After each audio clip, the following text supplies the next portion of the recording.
ህወሓት እኛ ከሌለንባት ትፍረስ ተባለ ፈረሰች ትግራይም እኛ ከሌለንባት ተከፋፈል ተባለ እየተከፋፈለ ነው በየዞኑ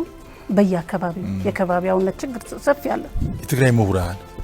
ምን ያደርጉ ነው አብዛኛው ይቃወማል አብዛኛው የትግራይ ህዝብ እንዴት እናድነው ነው አሁን ዋናው አጀንዳችን የትግራይ ህዝብ እንዴት እናድነው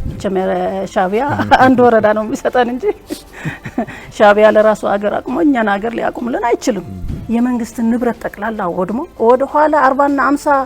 አመት ህዝብህን እንዲመለስ አድርገ እንደገና ተመልሰው ወደ ጦርነት ከጦርነት ምን ይገኛል እንዴት ያውጣል እናስተያየት መጀመሪያ ፌደራል መንግስት ከተገናኘ ወይም ወደዚህ ዞር ካልክ ባንዳና ከሃዲና ተላላኪና ማለት ነው አሁን ደግሞ ከሻቢያና አሁን እየጀማመሩት ያሉ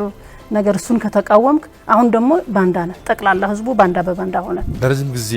ህወሓት ውስጥ ግልጽነት ጥያቄነት አለመኖሩ ለዚህ ያበቃው ምን ሰዎች አሉ አቦይ ስብሃት እኮ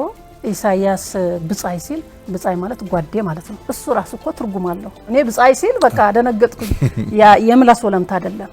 ይሄ ምላስ ወለምታ ምልክት ነው እያሳየ ያለው ማለት ነው ከዛ ጊዜ ጀምሮ እየተጀማመረ ሄደ አሁን ደግሞ ከፍ አለ ማለት ነው ትግራይ ህዝብ አሁን ወደ ጫፍ ሆኖ እንደገና ወደ ሌላ ከአጀንዳ ውጭ እንዲሄድ እየተደረገ ነው ማለት መቼም ሻቢያ ራሱ አይገባም ታዝሎ ነው የሚገባው የታወቀ ነው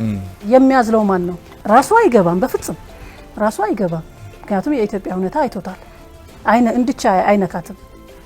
የኢትዮጵያ ሁኔታ ስላያት ማለት ነው አቅሟን አይተዋታል ምን እንደሆነ የት ላይ እንደደረሰች ደግሞ የኢትዮጵያ ህዝብ ያቀዋል መቼም እዛም የምንጣላው ሻቢያ ትንሽ ነካ ካረገን አንድ እንሆናለን አይቀርም ስለዚህ ይሄንን ያቀዋል ሁሉም የትግራይ የፖለቲካ ብዙ ፓርቲዎች አሉ ወደ 10 ምናምን ፓርቲዎች አሉ በትግራይ ውስጥ ትልቁም ይሁን ትንሹ ቁጭ ብሎ ተመካክሮ እንዴት ነው ማድረግ ያለብን ብሎ እሱን ቴክ ኦቨር ካላደረገው አሁንም ይቀጥላል ምክንያቱም እንዴት የተወሰነ ሰው ሊያሸንፍ ይችላል ነባር የህወሓት ታጋዮችም አሉ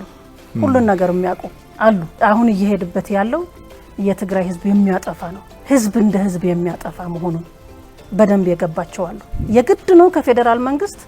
የጠበቀ ግንኙነት እንዲኖር ግድ ነው ለምን ብለ